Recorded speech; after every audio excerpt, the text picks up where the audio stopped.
大家好，又到了王丽慧医师新知报报的时间了，很谢谢各位的观赏，那也有粉丝观众给我们留言，甚至还给我们来信，提供了我们很多宝贵的意见，我们在这里非常的感谢。那如果各位有特别有兴趣的，我们会为各位呢特别制播一个专辑。那今天跟各位介绍的是呢，也是我们的观众朋友他们很想要了解的，就是为什么这个肥胖也招惹了新冠肺炎。我们知道这些危险因子啊，重症住院或者说死亡率比较高的这些，通常就是年纪比较大的，或者是说他本身就有慢性病嘛。我们在台湾的这个死亡率高的时候，经常可以看到官方的说法是这样，就他本身就有一些潜在性疾病，并不是因为这一次才刚好有这些病，也并不是因为打疫苗造成的。那年纪大跟慢性疾病我们都是可以了解的，可是肥胖到底是怎么一回事呢？在它的3大危险重症族群啊，重症的危险族群里面呢，就是年长、慢性病，然后慢性病特别是高血压跟糖尿病，然后再来呢第3大就是肥胖族群，这3个族群。那慢性病的话，我们讲到说高血压跟糖尿病，如果高血压的话，确实呢，它在这次新冠肺炎里面呢，特别的容易就是造成重症，然后呢加大了它住院的风险。那如果是糖尿病控制不好的话，甚至它的死亡率可以高达8倍，这个大家都可以理解。可是肥胖又是为什么呢？为什么肥胖竟然是重症的一个风险族群？这个我们就要来跟各位解释一下了。那在美国研究出来呢，发现啊，这个美国的 North Carolina 这个大学他们的这个教堂山分校他们做的研究是这样子啊，他说呢，如果你的身体质量指数啊超过30，我们身体质量指数的话，通常是要维持在25以下。那如果到达28的话，我们就说它就是够过重。那如果30的话，就确定是肥胖。那其实这就是外国人的标准。如果我们台湾人以这样子的身体质量指数来衡量的话，大概每一个在我们的眼中都觉得很胖哦。不过美国人他们本来体型就比较大，所以他们的身体质量指数是超过30才叫做肥胖。那这个 North Carolina 他们研究出来，如果你的身体质量指数呢超过了30的话呢，那你就是真的，你住院的风险会超过100%，就是比没有胖的人啦，你的住院风险是超过100%以上的，113%啦。那这样的话呢，你的死亡风险的话是超过50%，然后你的重症风险的话是超过70%，也就是说，跟那些身体质量指数小于30的人来比啊，肥胖者跟非肥胖者来比啦。那美国也认为说，这个肥胖甚至会造成你打了疫苗之后效果也不好。那我们再看一下英国的报道，英国呢，他们研究了196位这个重症患者，然后发现呢，他们其中有超过76%的人呢，全部都是肥胖的哦，就是好像就是几乎重症的住在那边的大部分都是肥胖的。不过我想这个应该不适用于我们台湾人哦，因为我们的肥胖的定义确实跟他们不一样。那我们也顺便解释一下身体质量指数的算法，这个30是怎么样计算的？就是你的体重几公斤除以你的身高，再除以你的身高，也就是说呢，身高是平方啊，身高乘身高哦，你的体重除以身高的平方，这样子的意思。那你的身高的话是用几米来计算的，就是说，如果你是165公分的话，那也就是 1.65。那如果你的身高是150的话，那也就是 1.5。好，那这样是一个算法，身体质量指数是这样的一个算法。然后我们来看到世界卫生组织又是怎么说的呢？世界卫生组织的说法是说呢，确实这个如果肥胖的话呢，打疫苗的效果会不好。为什么呢？因为它产生抗体啊，会只有一般人的1半。然后呢，肥胖的人也比较容易感染，那感染之后也比较容易重症。那甚至这个世界肥胖联盟啊，他们就讲了，现在我们这个全球的死亡率啊，我们知道现在是已经感染人口有到 1.9 亿以上了，然后死亡数的话是已经超过了400多万了。那这400多万里面有90%啊，全部都是来自于肥胖国家。所以你看这个肥胖是不是跟重症还有感染发生了非常大的关系呢？那我们来解释一下到底呢，医学上呢研究出来为什么肥胖会容易造成新冠肺炎病毒的感染。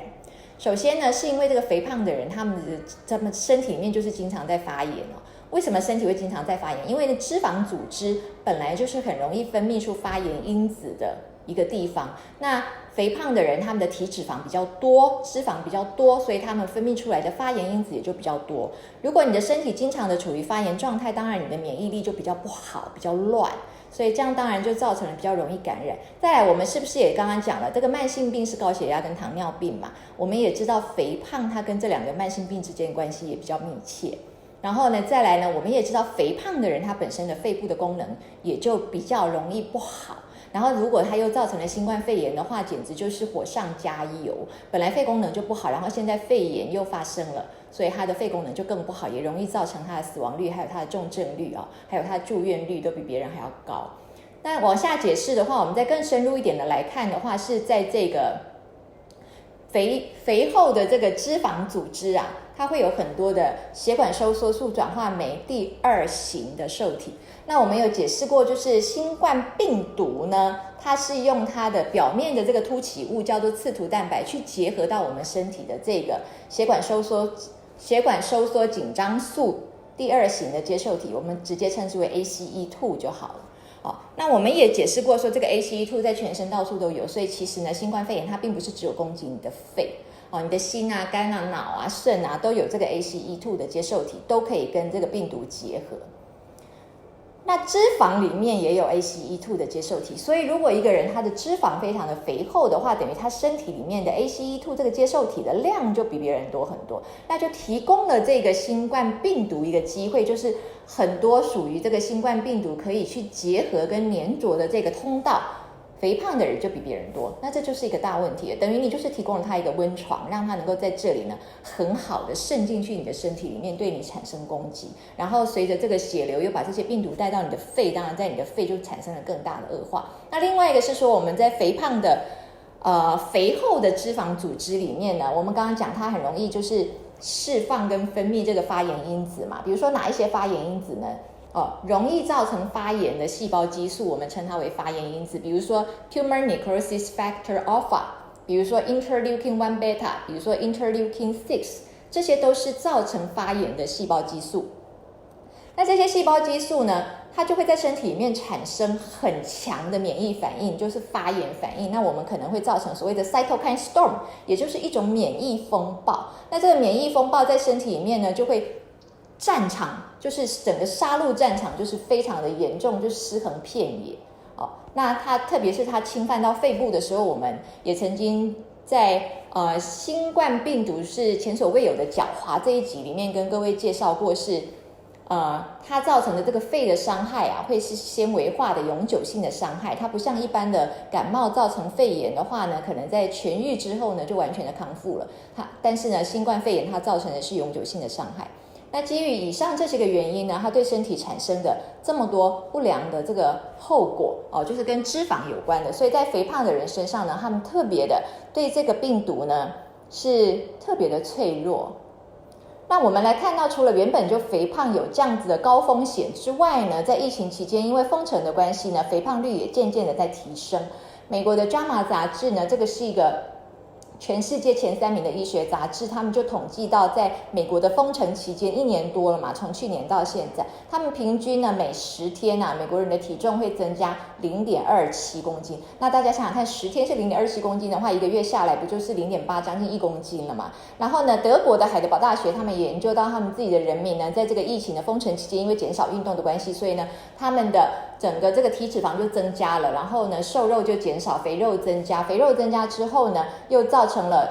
好的细胞激素就分泌不出来，有一种抗发炎的细胞激素，我们称之为 interleukin 15， 它就分泌不出来，所以他们的免疫力也就下降了，所以等于就是呢，渐渐的变胖，在封城期间，然后呢又免疫力下降，所以就感觉搞得就更容易感染了这样子所以这个是目前在疫情期间的一个情况。那如果就全球来讲，国内国外的整个统计的话，这个肥胖在整个封城的期间，疫情的期间，大概有2成到4成的人他们的体重都增加了。然后接下来我们给各位看的是一个 reference， 这个是今年3月的时候呢，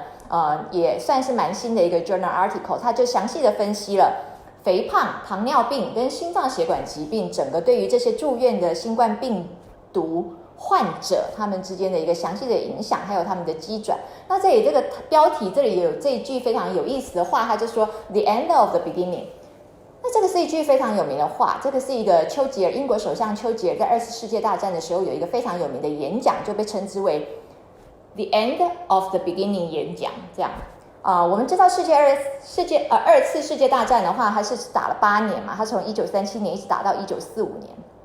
那之前的时候，盟军都是节节败退，就是一路输到1942年的时候就打了个胜仗，感觉好像快要翻盘了。这个时候丘吉尔就出来喊话，他就说 ：“Now this is not the end. It is not even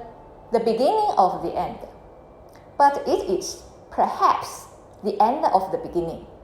他的意思就是说，这不是结束哦，虽然打了个胜仗，但这不是结束，这甚至不是结束的开始哦，就是不是到那个末端篇章的开始了，这样他说不是的，他说这个只不过是开始的结束，也就是这不过是序章的结束，后面才要开始主文呢，真正的故事才要发生。所以也就是鼓励各位呢，这个疫情虽然很难熬，可是恐怕还没有那么容易过去，大家真的要再静心等待，更耐心一点，更谨慎一点。我们看到许多国家宣布解封了之后呢，跃跃欲试，迫不及待的解封，那我们都可以到这个网络上去看一下这个统计图表。我们知道加州呢，他们几乎他们的这个确诊人数呢，在解封之后又往上提了大概1/3，渐渐的又上到1000，然后纽约也是一样，这个确诊人数又渐渐的又上来了。然后我们可以看到呢，甚至连这个新加坡啊，信誓旦旦的这么放心大胆的说呢，他们是决定跟他这个病毒和平共存了。大家认真去看一下，确诊人数也是慢慢增加。那以色列呢，从宣布解封之后不用戴口罩，后来也又把口罩又带回来了。所以虽然大家非常的期待哦，就是可以完全的恢复正常的生活，可是我们还是认真的在忍耐哦，真的把这个事情呢保护得更好一点，不要封城解封，封城解封，封城解封哦。所以呢，鼓励大家，这个不是结束的开始，这个也许只是开始的结束，序章才刚刚结束，主文才刚刚开始，我们更应该要谨慎。谢谢各位。